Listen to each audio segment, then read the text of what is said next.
So, hello, welcome. I'm Raymond Hoofs from the European Space Agency, working in the science operations, and I've been working with Rosetta spacecraft mainly in the last couple of years. And a couple of weeks ago, the mission ended its operational phase, and today I'm gonna give a presentation of the end of mission operations of Rosetta. Before I start talking about the Rosetta end of mission operations, I want to first give a very quick summary of the Rosetta orbits and the Rosetta mission through a series of orbit visualizations that was created, and I will just talk over it. So, in the beginning, when we arrived at the Comet, we started off with flying triangular shaped orbits in order to assess the gravity field. This was needed in order to be able to fly closer because we didn't know anything about the orbit of the Comet at that time. Then we went into circular orbits and got closer and closer to the Comet all the time in order to prepare for the lander delivery. And once we did the lander delivery, the first periods we were doing maneuvers in order to communicate to the lander. And after that we started the science orbits, which could be first still really close because the Comet was not very active, and afterwards they had to become further away from the Comet, and we were doing it through a series of planned flybys in order to still fly very quickly at the close distance of the Comet and do very dedicated observations.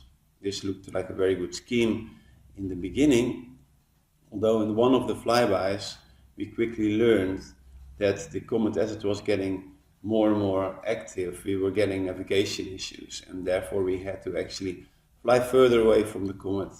And in addition to that, we had to change our planning concept because we need to be able to react really quickly to the dust environment that created those navigation issues.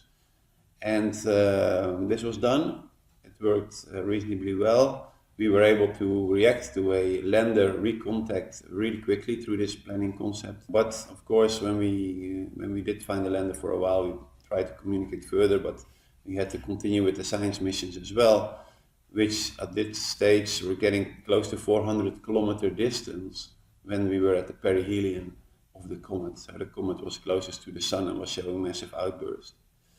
We made large excursions with the plasma experiments in order to characterize the tail and the bow shock of the plasma environment.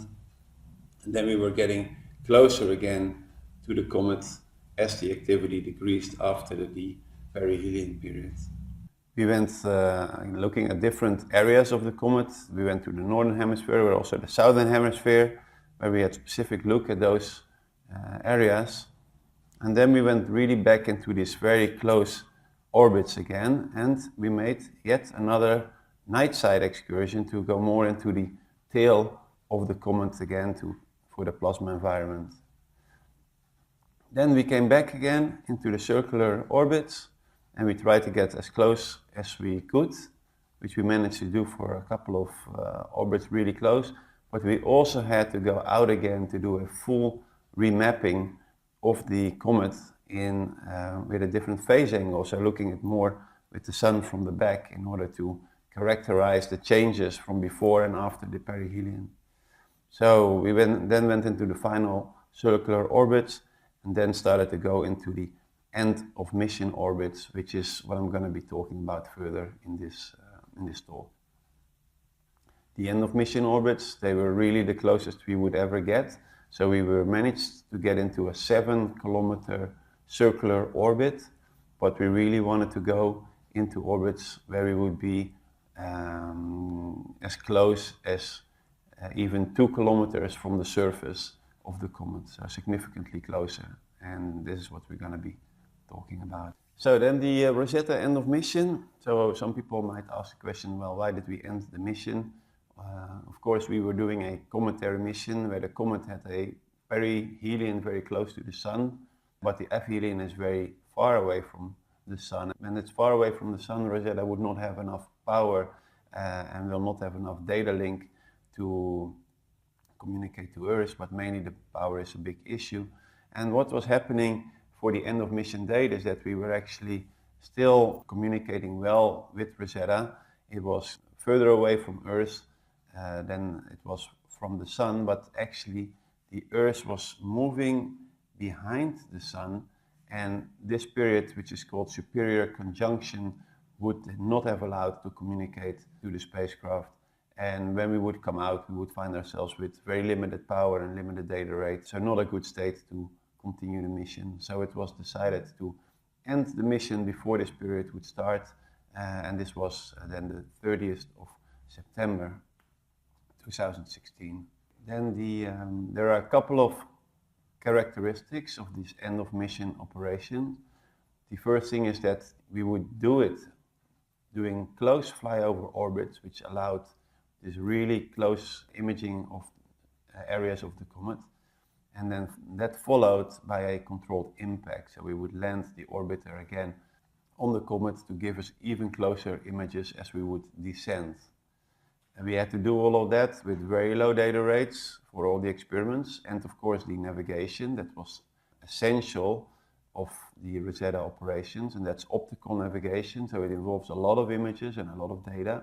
There was reduced power because the spacecraft is far away from the Sun, so not all the payloads could operate anymore, and that makes it very difficult to plan because you need to negotiate with the experiments which one is going to be on and which one is not. And we need to update the planning concept once again, because in this concept we were getting the files and the inputs from the flight dynamics team at a very late stage for doing our planning, and therefore we had to compress all the planning cycles.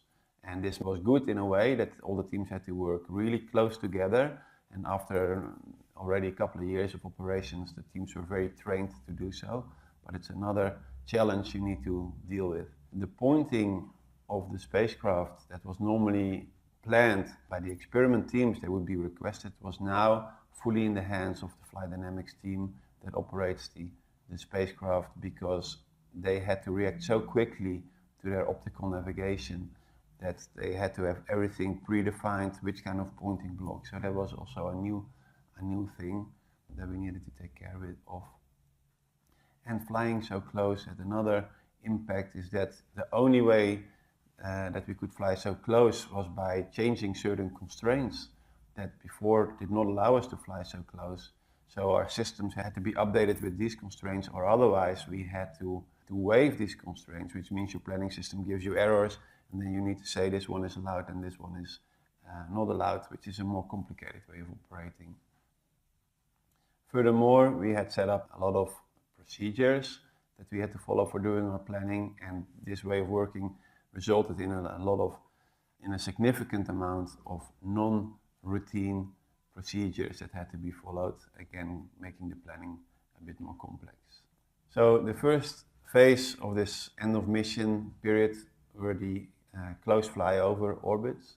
These were orbits with a period of exactly 3 days, and they started off with a pericenter a bit further away from the comet, and an apocenter, of course, also a bit further away. But as the main point was to get the pericenter closer. So as we were flying in closer, and we were getting more data of the gravity field of the comet, we were lowering this pericenter until we will be flying about 2 kilometers above the surface. So we started at around 5 kilometers above the surface, and then went down to about 2 kilometers above the surface. And the important thing to keep in mind here is that when you fly far away from the comet, you can see the comet almost as a gravity mass, as a point mass. But when you get really close, this very strange shape of the comet starts pulling in different ways and starts to have an effect on the orbit, so that you cannot predict exactly where you are anymore. And this is really the challenging part of this orbit. So the orbit predictability gets more tricky when you start flying this kind of orbits.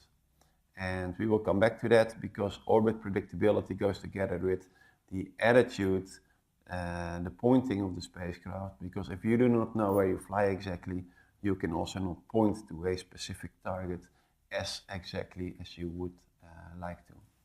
Now we look at the orbit, the 3-day orbit, as it has been divided into the several chunks of operations and spacecraft operations. So we started always the orbit before the pericenter with a maneuver in order to control the orbit.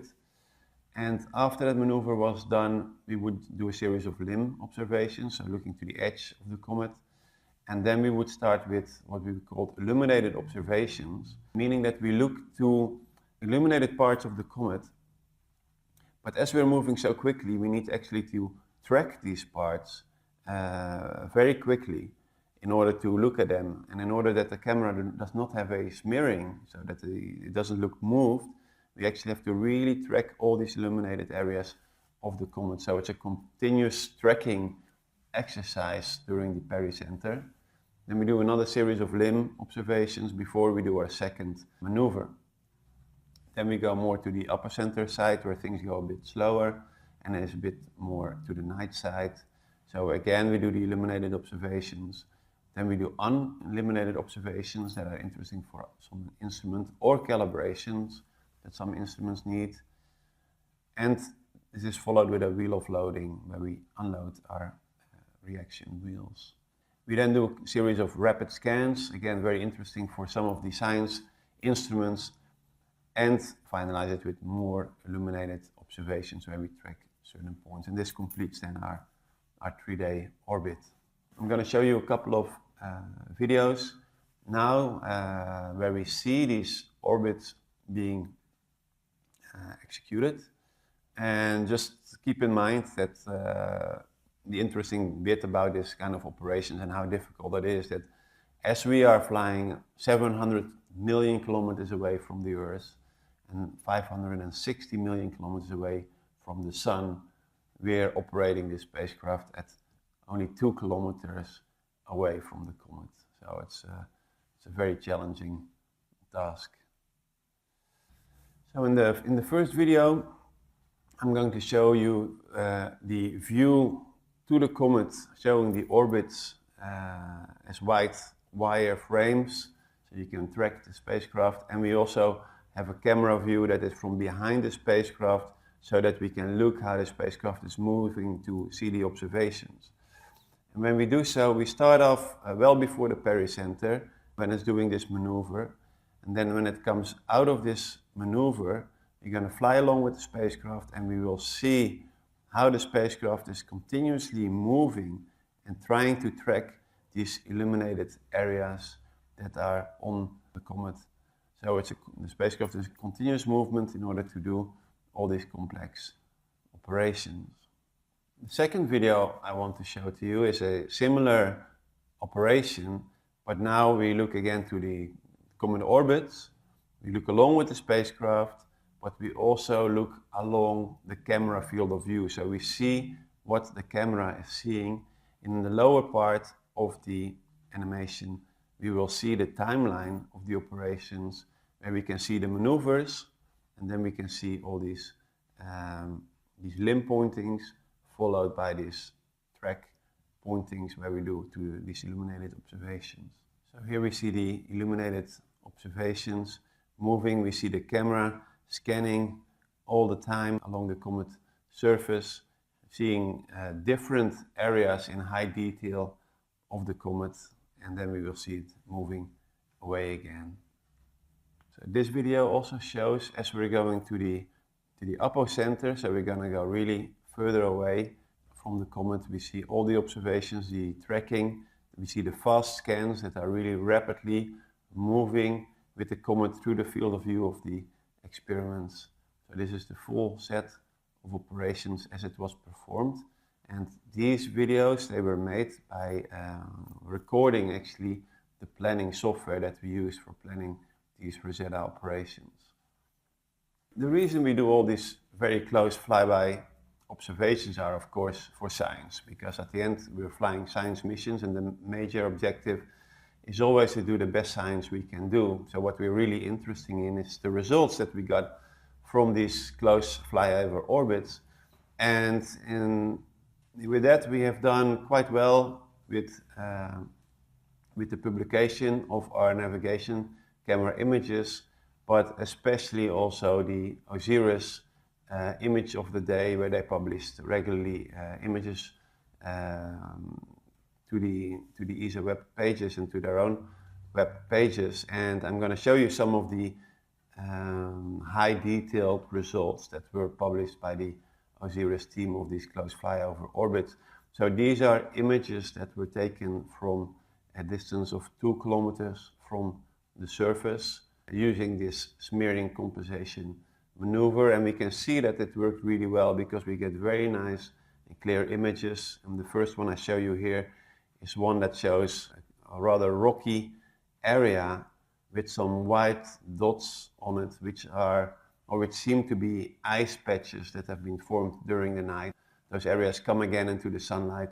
We can see them light as these ice patches that are considered to change again during the day as the areas warm up.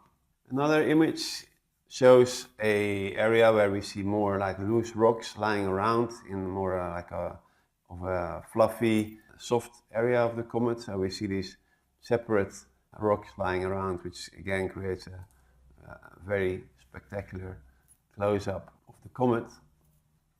And a final image that I want to show is an image where we look to the limb of the comet and we see the dust escaping. So in this image we see a lot of dots. These are not stars. In general, these are dust particles. So our navigation star trackers that are trying to maintain the spacecraft position through stars, through tracking stars in the sky, they had to go and fly through this kind of environment. And they actually, in this period of the mission, in general, they managed really well. At the time that this image was taken, actually, there were some issues with them, but they recovered very quickly. They reacquired their star pattern quickly after we passed this closest approach.